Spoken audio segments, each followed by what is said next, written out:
Vous écoutez un podcast qui pourrait peut-être vous intéresser. En réalité, nous sommes des fantômes et... Vos histoires ne m'intéressent pas. Parce que je la respecte plus, celle morte, que vous tous vivants. Fleur de cactus est un podcast qui parle de la mort, mais aussi de la vie. La vie et la mort ne va pas l'un sans l'autre, la valeur de la vie n'existant qu'à travers sa finitude.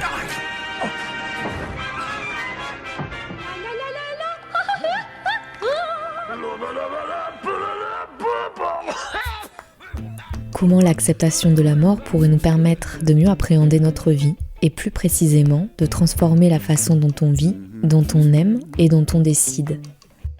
Je suis Susanna Darcambel, créatrice de ce podcast, et je vous souhaite une très belle écoute. Hola, hola, Susanita.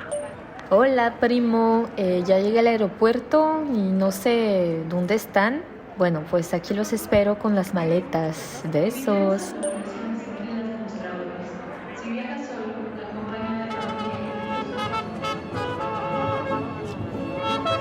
J'habitais alors au Népal depuis 1 an et il y avait eu un tremblement de terre assez terrible qui avait eu lieu en 2015. Et donc j'avais décidé d'aller visiter ma famille que j'avais pas vue depuis très longtemps. Et là-bas, à chaque fois, ça ne rate jamais, un événement quelconque me ramène toujours à la mort, que ce soit par les histoires que j'entends sur le décès étrange d'une grande-tante ayant décidé de mourir le lundi et elle est décédée le lundi comme elle l'avait décidé, que ce soit lors d'une fête par exemple où une telle se met à pleurer et demande au mariachi de jouer la chanson préférée de son mari décédé, ou que ce soit encore à travers des histoires de la Llorona, vous savez, cette âme en peine, qui est en fait une femme ayant perdu ses enfants, selon la légende, et que certaines femmes, notamment celles qui sont enceintes, entendraient la nuit. Bref, l'invisible, la mort, fait partie de la vie des Mexicains. C'est vrai, ce n'est pas un mythe. Le dessin animé Coco n'est pas loin de la réalité finalement. Lors de ce séjour, parmi d'autres anecdotes mortelles, je suis allée au cimetière où mes grands-parents paternels sont enterrés. Mes grands-parents, donc mexicains, que je n'ai jamais connus. J'y suis allée avec mon cousin José Luis, et de façon inattendue et spontanée, nous nous sommes mis à décorer la tombe. Je me suis mise à écrire leurs noms avec les pétales de fleurs que j'avais achetés, accroupis sur les tombes. Les tombes, ce n'est pas choquant au Mexique. Et j'ai parlé mentalement à ces personnes que je n'ai jamais connues, mais desquelles je descends directement pour les remercier. J'avais sur moi un petit porte-monnaie sur lequel mon père, qui est artiste peintre, avait peint. Je l'ai déposé sur la tombe. C'était comme une façon pour moi de conclure le rituel, j'imagine, pour signifier le lien paternel et donc ma filiation avec ces personnes. Et c'est vrai qu'au Mexique, les objets ont toujours été de mise lors des décorations funéraires. C'était donc tout naturel pour moi que de laisser ce porte-monnaie, même si en France, ça serait quelque chose de totalement incongru. Los objetos propios, en este caso, era un objeto del padre vivo. Et ce rituel improvisé, cette mise en scène spontanée, m'a ancré dans l'espace physique, m'a permis de décoder et comprendre dans ma chair les liens familiaux que j'avais avec des personnes issues d'une culture métissée, à la fois indigène et espagnole.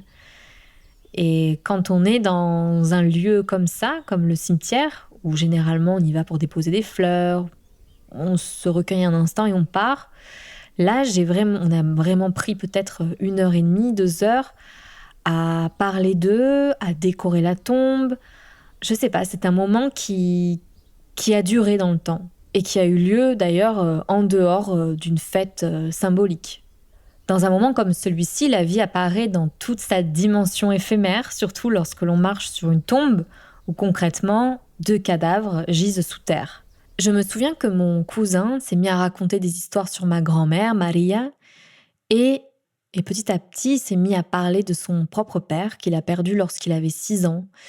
Et il m'a expliqué ce jour-là pourquoi il pensait faire exhumer les restes de son père pour les enterrer dans le jardin de la villa familiale, chose qu'il a réalisée il y a 2 ans maintenant. Pues como crecí con un trauma provocado por Comme j'ai grandi avec un trauma marqué par l'incident funèbre de mon papa, ayant été témoin de sa mort dans l'accident que nous avons eu, j'avais cette dette en attente envers mon père pour son repos.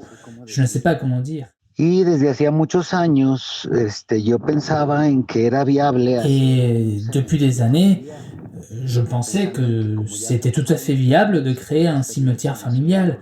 Et comme il s'était passé beaucoup d'années, on pouvait procéder à l'exhumation des restes.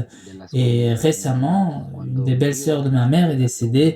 Et au moment où elle est décédée, il ne restait plus que 2 places dans le caveau familial. Y aprovechando yo como esa coyuntura de decirle, mira mami, ya la tumba ya casi hasta se llena, pues... J'en ai donc profité pour dire regarde maman, il y a trop de monde dans le caveau.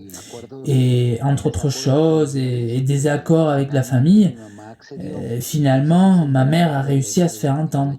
Et j'ai donc fait la procédure légale pour faire l'exhumation. Para ese entonces yo ya tenía claro en cuál área del campamento. À ce moment-là, j'avais déjà en tête à quel endroit du terrain je voulais faire le jardin funéraire. Et donc, une fois que j'ai délimité l'espace et que l'idée était maintenant concrète, j'ai contacté un maçon pour qu'il fasse le nouveau tombeau et j'ai donc prévenu les autres que j'allais le faire. Yo creo que pensaron que no iba a hacerlo y hasta les dije, oigan, ese domingo... Je pense honnêtement qu'ils croyaient que je n'allais pas le faire. Je leur avais même dit, écoutez, ce dimanche, j'ai procédé à l'exhumation. Mais même moi, je n'avais pas conscience de l'importance profonde de cet acte. À cette époque, j'avais lu Jodorowsky, mais ce n'est pas avant le moment où j'ai ouvert la tombe, sa première tombe au cimetière municipal, que je me suis vraiment rendu compte que ce que j'étais en train de faire, c'était un acte psychomagique. Pero bueno, finalmente, con la ayuda del albañil, abrimos la tumba. Et donc, avec l'aide du maçon, nous avons ouvert la tombe. J'avais donc fait un sac mortuaire comme un emballage et j'y ai mis le reste. Et donc, nous sommes venus le mettre ici où il se trouve maintenant, dans une tombe que nous avons préparée, qui fait 1 mètre de profond, à même le sol. Ya que llegamos, pedí que por favor... Et donc, quand nous sommes arrivés, je leur ai demandé, s'il vous plaît, laissez-moi le temps de faire le rituel moi seul. Et donc, je ne me souviens plus s'ils se sont éloignés ou s'ils sont allés manger. Bref, j'ai disposé les restes directement sur le sol, comme s'il était assis. Y lo puse volteando hacia el este. Et je l'ai placé face à l'est, comme s'il était assis en train d'attendre le lever du soleil. Luego ya vino el albañil de nuevo, cerró el sepulcro, le puso cemento. Ensuite, le maçon est revenu avec son équipe. Il a fermé la tombe. J'ai mis du ciment et je leur ai dit qu'ils pouvaient partir. Et quand ils sont alors partis, et donc j'étais tout seul, dans mon intimité, j'ai eu un moment cathartique. Et je me souviens que j'ai beaucoup pleuré. Mais en même temps, cela m'a soulagé parce que j'ai assisté à son agonie et j'ai dû vivre sans lui toutes ces années. J'ai ressenti une forte tristesse et constaté tout ce qu'il avait manqué en mourant. Pues los sentimientos que se despertaron a raíz de ese acto, no sé, fue como mucha compasión. El momento. Eh bien, les sentiments que cet acte a réveillés, c'était comme ressentir beaucoup de compassion. Ce moment, après avoir ouvert la tombe et de me rendre compte que moi, j'étais en vie, me retrouver avec un cadavre qui, s'il avait été en vie, aurait eu mon âge à ce moment. Il y avait beaucoup de signes magiques à ce moment-là. Moi, j'avais 36 ans et je me retrouvais face au cadavre de quelqu'un qui était mort à 36 ans et cette personne était mon père. Y todo eso, ¿no? Entonces me dio tristeza verlo como, ay, pobrecito, sentí compasión. Tout ça j'ai ressenti beaucoup de tristesse de comprendre tout ça. Je me suis dit, le pauvre, j'ai ressenti de la compassion en fait. Et en même temps, je l'ai pardonné, car j'étais encore un peu mal à l'aise avec sa mort. Je me suis dit, mais quel irresponsable tu es. Tu es mort et tu as perdu tout ça alors que la vie est tellement belle. Mais en fait, c'est justement grâce à cet acte-là que j'ai eu encore plus envie de vivre. Je me suis senti comme un homme nouveau, comme si j'avais enterré mes envies de mourir dans la tombe de mon père. Je sais pas, c'est quelque chose de très bizarre. Father, mother, sister. J'ai décidé de rendre à la terre ce corps de souffrance. Aujourd'hui, je désire mourir. La psychomagie est une thérapie créée par Alejandro Jodorowsky, artiste chilien et dramaturge aux multiples casquettes. Selon lui, nous héritons de névroses héritées des parents et des générations précédentes. Il se différencie lui-même de la psychanalyse qui s'appuie sur l'accouchement de la pensée pour permettre aux patients de guérir de névroses enfouies. Or, dans la psychomagie, à travers une mise en scène choisie par Jodorowsky, le patient prend possession de son corps et de son esprit. Des mises en scène métaphoriques permettent aux patients de sortir du carcan familial et social avec l'aide de Jodorowsky qui orchestre et guide chaque étape de ce processus de guérison. Pour aller plus loin dans la réflexion, je vous invite à regarder son documentaire « Psychomagie, un art pour guérir ». Cuando decidí hacer un arte para sanar, salí de mi encierro como una torre de marfil y entré en el dolor del mundo. Comme la psychanalyse, la psychomagie nous invite à visiter les relations que l'on a avec nos proches, à visiter des souvenirs du passé pour mieux appréhender le présent et améliorer ses relations aux autres. Mais ici, avec la psychomagie, à travers des actes et des performances cathartiques. Dans ce 3e chapitre, j'aimerais parler de notre rapport à nos défunts, et plus précisément à travers la fête des morts, ce rite funéraire posthume qui est fêté discrètement en France, voire pas du tout, mais qui est célébré en grande pompe au Mexique. J'ai très souvent célébré cette fête chez moi. Avant de commencer ce podcast, je me disais naïvement que c'était une manière pour moi d'être connectée, de vivre à la culture mexicaine, même de loin. Et pourtant, cet acte m'est apparu bien plus significatif lors de la réalisation de cet épisode. Au Mexique, cette fête est célébrée en famille en grande pompe avec de la musique, de la nourriture à foison, des décorations de lumière et beaucoup de bouquets de cempasúchil, cette fleur dont la forme et la couleur rappellent le soleil, et qui est associée à la fête des morts car elle permettrait de guider les défunts dans le monde des vivants. Cette célébration des défunts, telle qu'elle est fêtée au Mexique, a indéniablement une dimension salutaire, puisque la mort est acceptée dans l'espace public. Elle n'est pas cachée ni niée. On maquille même les enfants à l'effigie d'une tête de mort. La mort apparaît à chaque coin de rue jusqu'à la forme de certains mets prenant l'apparence d'une tête de mort. Des bougies sont placées devant les portes des maisons pour faciliter leur voyage. Et il est d'usage de préparer le plat préféré du défunt ou de la défunte à qui l'on souhaite dédier l'autel et de le poser dessus. Dans l'état du Michoacán, cette fête est incontournable. Vous avez peut-être vu des photos où l'on voit des gens fêter, manger et dormir à même les tombes. Ces tombes qui sont extrêmement décorées avec bougies et fleurs. Le film Coco s'est d'ailleurs beaucoup inspiré de cette fête, telle qu'elle se déroule dans l'état de Michoacán et plus précisément sur l'île de Janitzio. Ma mère l'a fait pour la première fois chez elle, accompagnée de sa petite fille de 6 ans, Léana. Sa petite fille ne reçoit pas vraiment d'éducation religieuse à proprement parler et n'est pas non plus issue d'une famille versée dans la spiritualité. Et c'était intéressant de constater à quel point elle a apprécié participer à la création de cet autel, quand des personnes extérieures ou adultes pourraient trouver cette pratique un peu creepy, un peu bizarre, un peu morbide. Comment tu t'appelles ? Léana. Léana comment ? Osterman. Et tu as quel âge ? 5 ans et demi. Alors, est-ce que tu sais ce que c'est que la Toussaint ? Non. Qu'est-ce qu'on fait à la Toussaint ? On a Halloween et après on... On a quoi ? Il y a Halloween. Il y a Halloween. Et là, le jour de la Toussaint, c'est la fête des... Morts. Oui. La fête des morts. Et qu'est-ce qu'on fait pendant la fête des morts ? à la fête des morts, en fait, on va au cimetière et on pose des fleurs et aussi on met de la déco sur la fête des morts. Oui. Alors, toi, tu as été au cimetière avec Mamie Rose. Et qu'est-ce que tu as fait? Au cimetière avec Mamie Rose, en fait, on a posé une fleur. On a posé une fleur à chaque cimetière parce on allait visiter 4 cimetières. D'accord. Et c'était qui? Alors, il a le papa, il a maman à mamie, l'enfant à mamie, à papy, l'enfant à papy, le tonton à papy, le tonton à mamie. Et alors là, j'en ai dit combien? T'en as dit 3. Bon, c'est pas grave, c'est bien. 3 et aussi j'avais la tante. Ouais. Voilà. Et t'as fait quoi d'autre? T'as fait quelque chose avec Manou? Ah, avec Manou, on a fait une hôtel. Un hôtel? Un hôtel. Et alors, et tu as fait quoi? J'ai fait...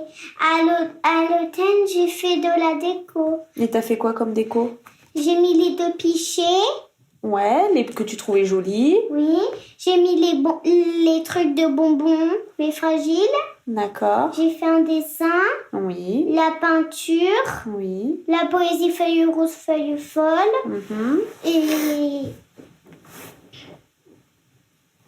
Et ça t'a fait plaisir de faire tout ça? Oui.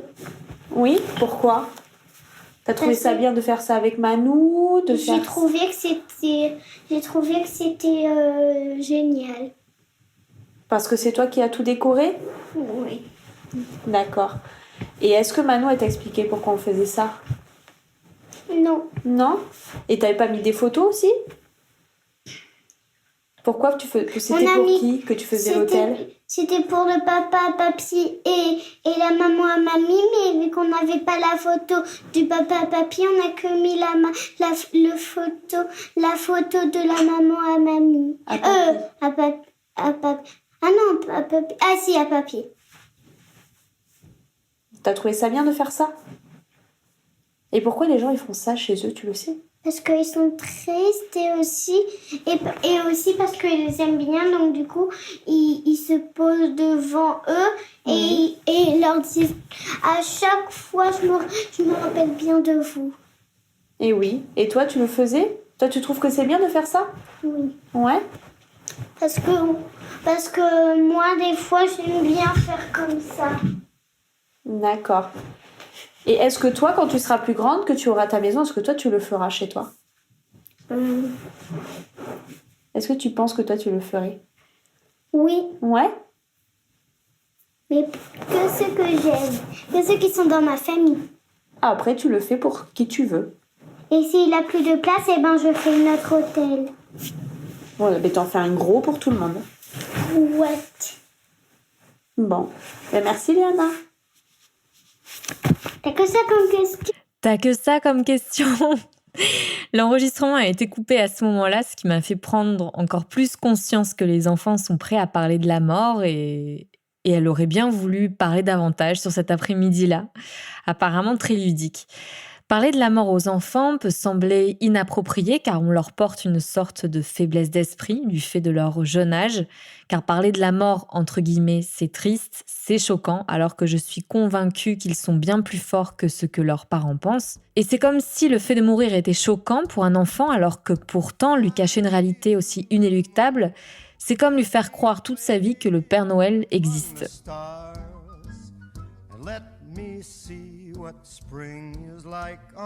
À Noël, j'ai reçu des amis américains qui m'ont dit, mais à New York, la vie est absolument incroyable puisque tout le monde se faufile, se cache, on traverse le trottoir quand on rencontre quelqu'un, il y a vraiment une peur panique.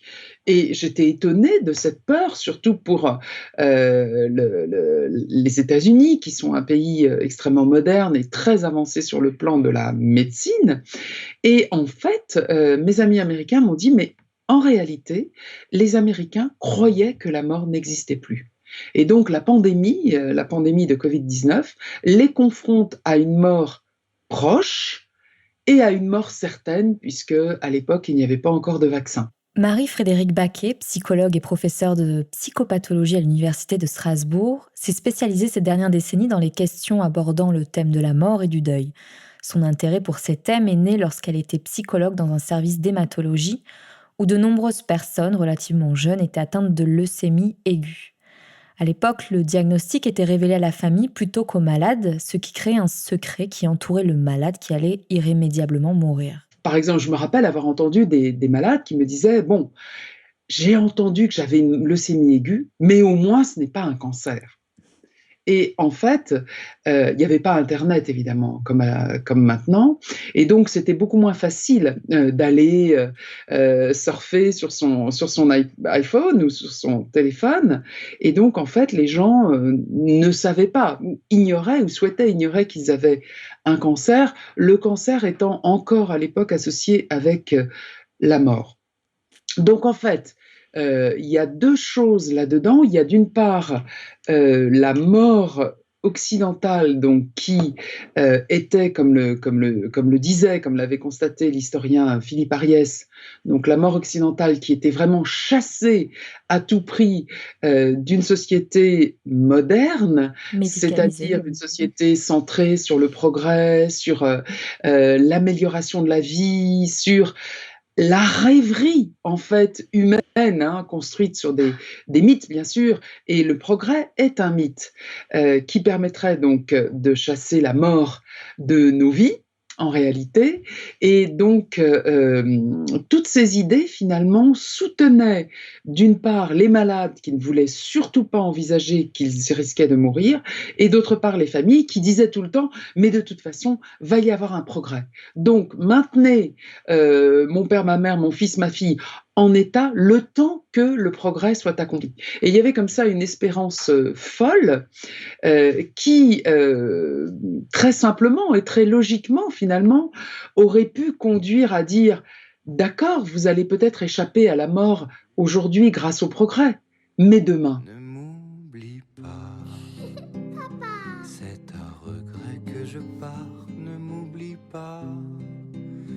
Quand tu entendras Ma doctorante m'a conseillé particulièrement de regarder. Alors vous allez sourire parce que c'est le film de Walt Disney intitulé Coco. Voilà, mais que j'ai trouvé vraiment excellent puisque les représentations de la mort donnent à penser que la mort, finalement, est un élément domestique de la vie. Ce que j'apprécie particulièrement dans ces rites, c'est que justement, la possibilité familière de rencontrer les morts permet finalement aux vivants de vivre bien avec leur mort, c'est-à-dire, et ça m'intéresse beaucoup, car en Occident, nous avons vraiment cette difficulté, une fois que la personne est morte, à rétablir le lien avec elle. En général, on le refuse. Mais je ne suis pas du tout découragée à l'idée de pouvoir justement aider les Français à réaliser combien il est important, pas seulement d'aller sur les tombes, mais de penser à nos morts lors de cette fête et surtout, pas tant de penser aux morts figés, vous voyez, dans une relation du passé, mais penser aux morts dans une relation vivante. C'est-à-dire, alors c'est là où c'est le plus difficile à admettre, bien sûr, surtout pour les Français qui sont particulièrement rationnels et laïques. Cartésien. Voilà, cartésiens. C'est-à-dire, donc, penser finalement que moi, vivante, je peux modifier, changer ma relation avec mes morts. Il est mort, donc lui ou elle ne peut plus rien changer. Mais moi, par contre, je peux réfléchir, je peux penser à ma relation, je peux aussi, parce qu'il ne s'agit pas seulement de pensée cognitive au sens des connaissances, mais il s'agit aussi de pensée affective.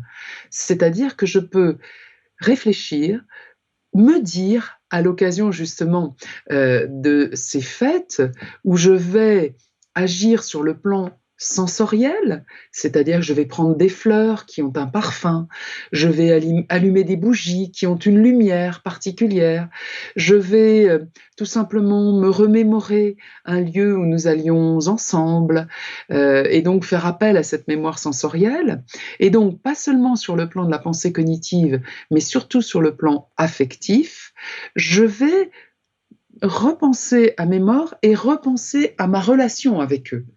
Et donc, à partir de cette relation, je vais tout simplement me rendre compte que ce que j'ai vécu avec eux, et surtout avec les parents et avec les grands-parents, qui est de l'ordre de la régression, c'est-à-dire que moi-même, je n'étais qu'une enfant, eh bien, ça va se modifier. C'est-à-dire que oui, je vais me remémorer des moments où, étant petite, j'avais fait des bêtises, ou bien, où étant plus adolescente, je m'étais révoltée contre certaines indications ou obligations. Eh bien, je vais repenser ces situations. Et c'est à cette occasion que ma relation avec mes morts va se modifier.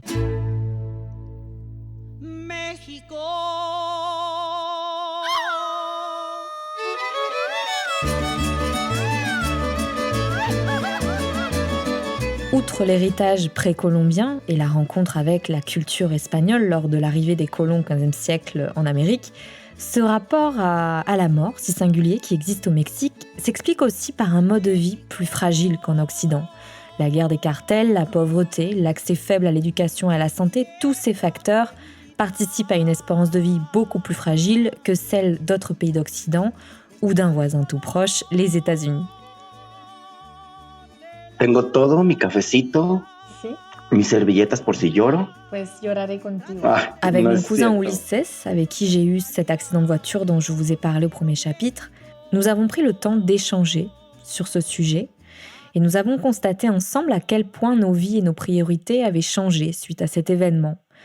Je lui ai demandé de me raconter la première fois qu'il avait érigé un altar de muertos pour Fernando et je n'envisageais absolument pas ce que j'allais découvrir. Sentía como era mi muerto.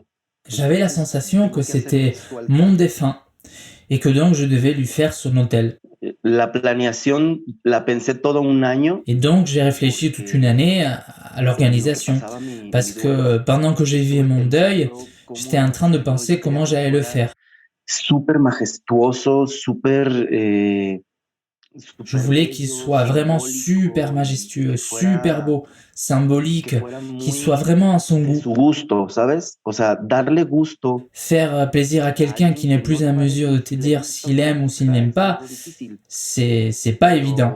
Mais je me rappelais quelles étaient les caractéristiques de l'hôtel devant lequel il disait « Waouh, regarde comme c'est beau !» Fuimos a visitar Pátzcuaro, un lugar. Et une fois, nous étions allés à Pátzcuaro, un lieu où les hôtels des morts sont magnifiques, parce qu'il y a des centaines d'hôtels. Le cimetière est entièrement illuminé. Cuando estábamos recorriendo esos lugares y en vida él me dijo, mira qué bonito, recuerdan a sus muertos. Quand nous étions en train de parcourir tous ces lieux, il m'a dit de son vivant, regarde comme c'est beau la façon dont ils se souviennent de leurs défunts, et la nourriture et tout, et il parlait de ces choses. J'aimerais qu'il y ait ceci, j'aimerais qu'il y ait des bougies comme cela, j'aimerais qu'il y ait ce type de plat, et surtout mon plat préféré. Están constituidos por. Et donc, les hôtels pour les morts sont construits à partir d'objets ayant appartenu aux personnes qui ne sont plus de ce monde. Ils sont construits avec des fleurs, des bougies, et tout cela a beaucoup de sens. Les odeurs, l'atmosphère. Desde mi punto de vista, muy reconfortante. Personnellement, je trouve que c'est un hommage très réconfortant. Parce qu'il t'aide à te souvenir des choses que normalement tu ne te rappelles plus, des personnes, tu lui donnes de ton temps, tu lui donnes de l'espace. J'ai beaucoup aimé lui faire cet hôtel pour plusieurs raisons, mais surtout parce que l'idée de penser que depuis l'au-delà, il peut venir un moment et sentir qu'il revient. C'est quelque chose de très très beau. Estar un momento es algo muy, muy, muy bello. Et on a eu l'accident un jour avant la fête des morts. Estábamos invitados a esa fiesta porque era Día de Brujas y Halloween y a mí no me. En fait, nous étions invités à cette fête justement parce que c'était Halloween. Mais moi, je n'aime pas beaucoup cette fête. Je n'avais pas envie d'y aller. Pourtant, lui, il a insisté pour que nous y allions parce que cela lui faisait plaisir de t'amener, parce qu'il voulait qu'on s'amuse et qu'on sorte. Et il était toujours en train de dire et si on amenait Susana à tel endroit et si on amenait Susana ici et il a dit allez vas-y tu aimes les déguisements toi on y va et donc on a commencé à créer des déguisements et tout mais ce n'était pas une date que j'aime particulièrement mais c'est un jour avant le jour de tous les saints. El Día de los Muertos. Es una celebración en conjunto. El Día de Todos los Santos, y en los pueblos decimos que es el Día de los Angelitos. Et dans les villages, on dit le jour de Petits Anges, mais ce n'est pas le jour de Petits Anges, c'est le jour de la Sainte Barthe, le jour de la Sainte Patrice, c'est le jour de toutes ces personnes qui ne sont plus et qui font partie de Dieu maintenant, mais qui ont été des personnes louables, qui ont été des personnes qui ont laissé des traces. Et pour moi, qu'il est décédé ce jour-là, c'est très significatif. Porque hay una justificación doble o triple o hay muchas justificaciones por Parce qu'il y a une raison double ou triple. Il y a beaucoup de raisons pour lesquelles je lui fais cet hommage que j'adore. Donc je me prépare pour célébrer cette période de l'année.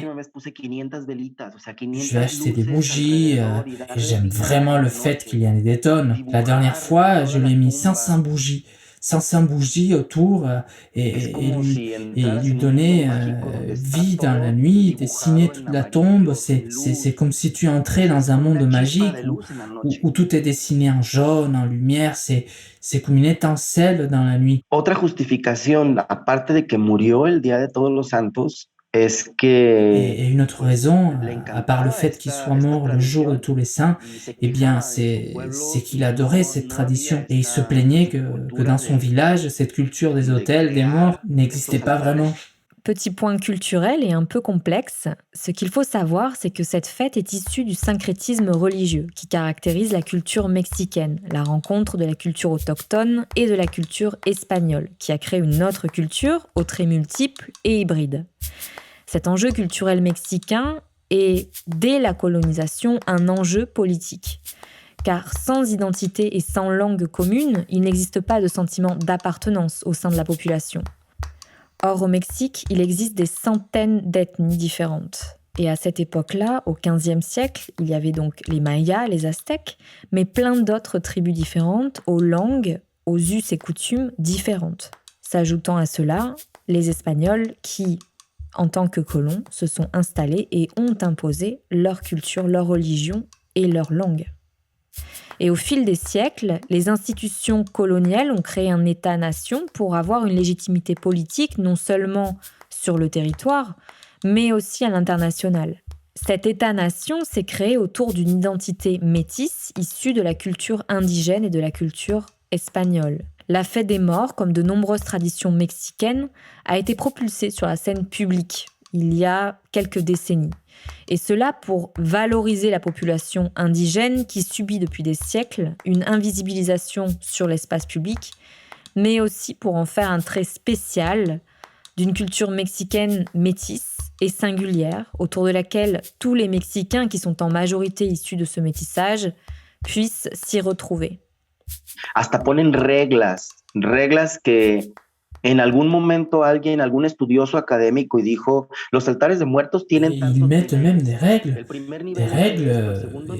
et un jour un académique a dit les autels ont tant de niveaux, le premier niveau c'est pour ça, le deuxième niveau c'est pour ceci, il doit y avoir un arc parce que c'est par là que l'esprit entre, il faut qu'il y ait une palangana c'est comme une bassine, donc une bassine d'eau, pour que quand il y arrive, il puisse se laver les mains, savon, bref, il y a beaucoup de choses que l'autel doit contenir entre guillemets. Et nous étions d'accord, lui et moi, qu'il n'y a pas de règles pour faire un autel. Et il y a l'intention qu'on y met. Et un autel ne devrait pas entrer en compétition avec un autre autel. Et lui, il m'a dit, mais tu crois qu'un jour on pourra faire un autel des morts pour mon père? Yo quería hacerlo con él.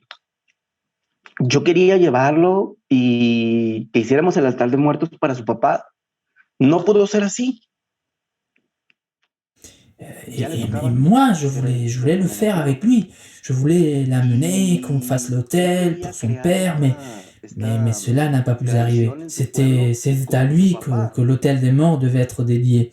Et lui, il voulait créer cette tradition dans le village à travers son père. Y entonces la reacción de la gente, ¿cuál fue? Porque... Et quelle a été la réaction des gens? Parce que tu m'as dit que cette tradition n'existait pas dans ce village, de hacer un altar.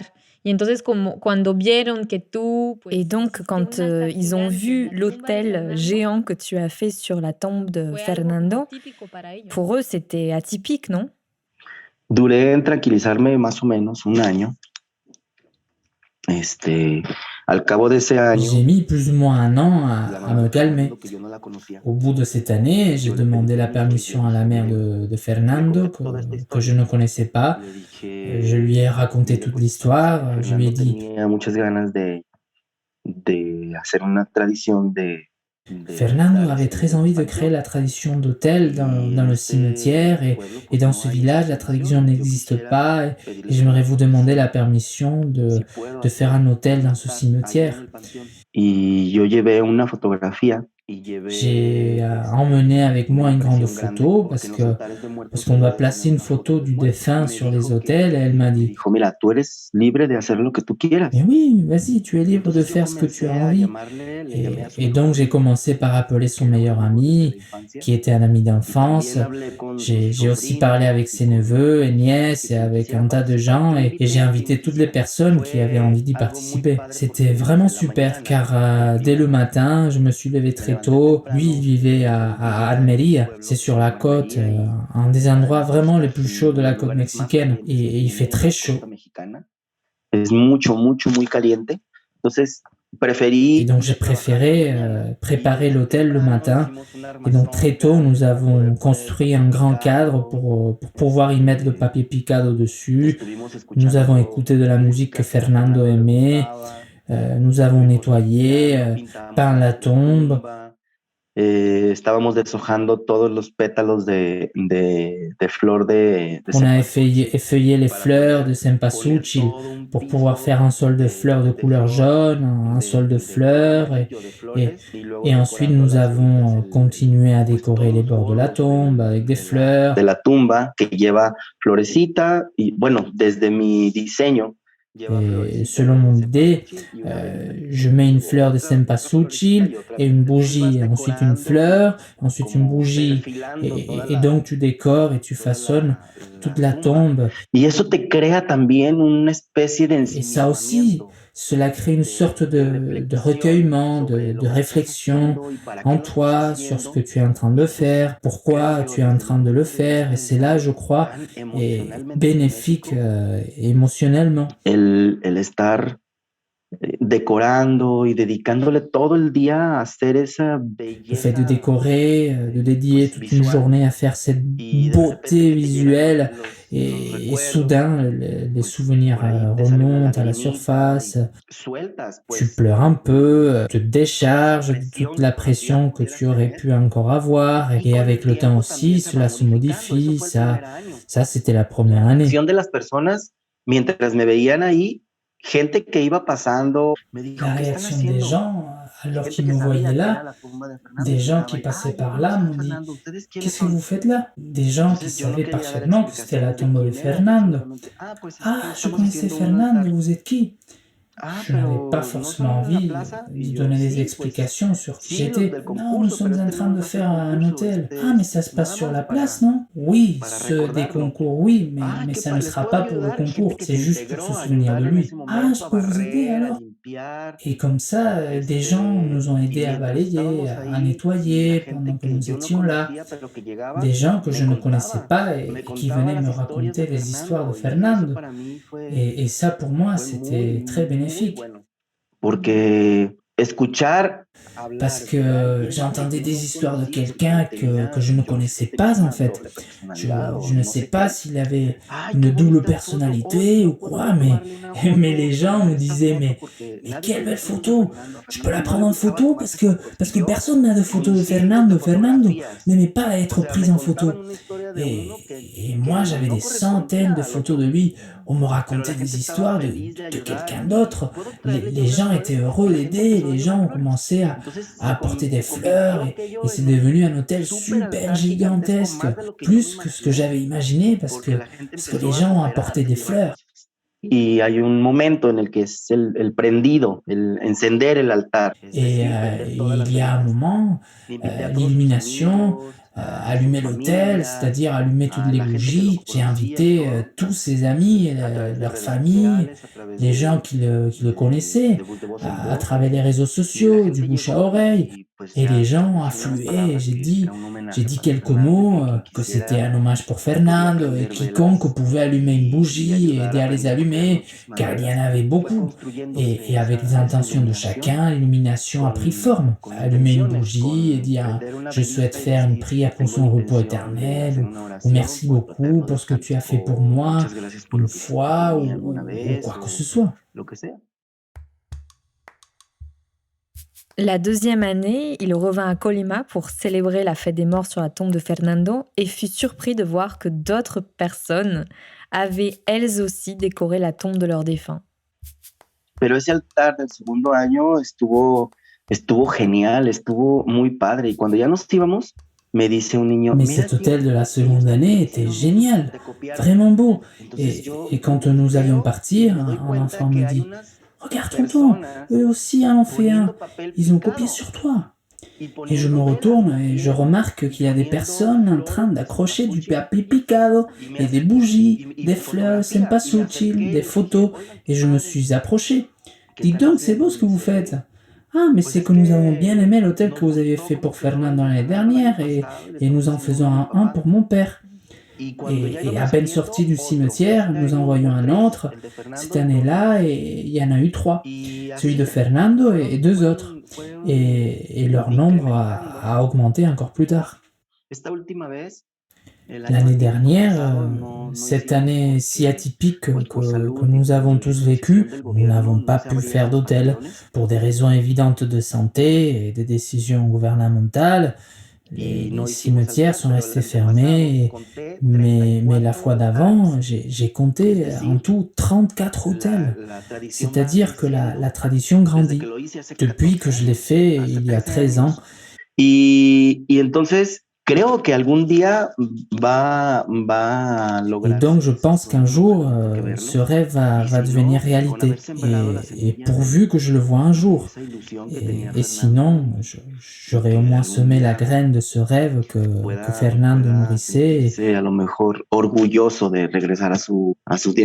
Et qu'un jour, il se sent peut-être fier de revenir ce jour-là au cimetière et voir qu'il y a beaucoup de lumière, de l'art, de la musique, qu'il y a de la joie, de la nourriture, de la fête, et surtout qu'il y a des mémoires qui flottent dans les airs de tous ceux qui ne sont plus de ce monde. Ah, es como un fin de película de Disney. Le rite funéraire posthume obligerait à visiter le passé, à rencontrer ses défunts, à se remémorer et donc à transformer cette relation avec le défunt que l'on croyait figée. Dans la vie de tous les jours, on peut constater que le rapport que l'on a avec les autres peut ne jamais changer.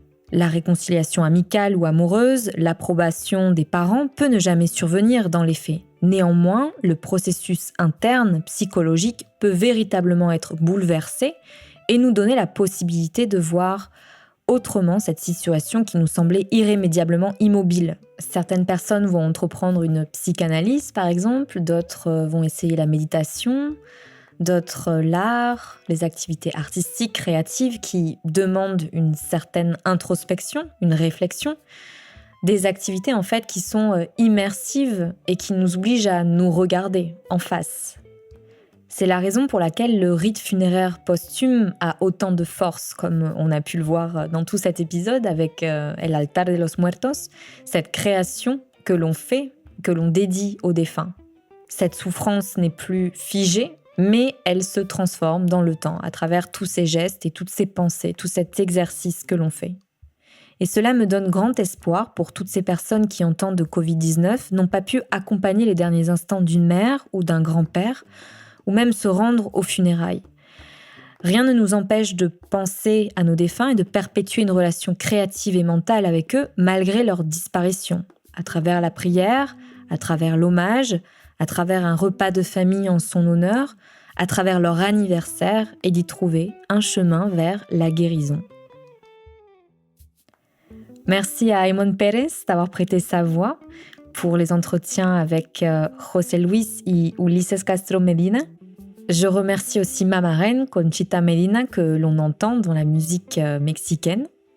Vous pouvez écouter Fleur de Cactus sur toutes les plateformes d'écoute en streaming classique, Apple Podcasts, Deezer, Spotify. Je vous invite à laisser un commentaire sur Apple Podcasts et quelques étoiles. Cela aidera beaucoup le podcast à être mieux connu. Je suis Susanna Darcambel, créatrice et productrice de ce podcast. Vous pouvez me retrouver sur les réseaux sociaux. N'hésitez pas à me laisser aussi un commentaire, un message. J'attends vos retours avec impatience. Je vous remercie et à très bientôt.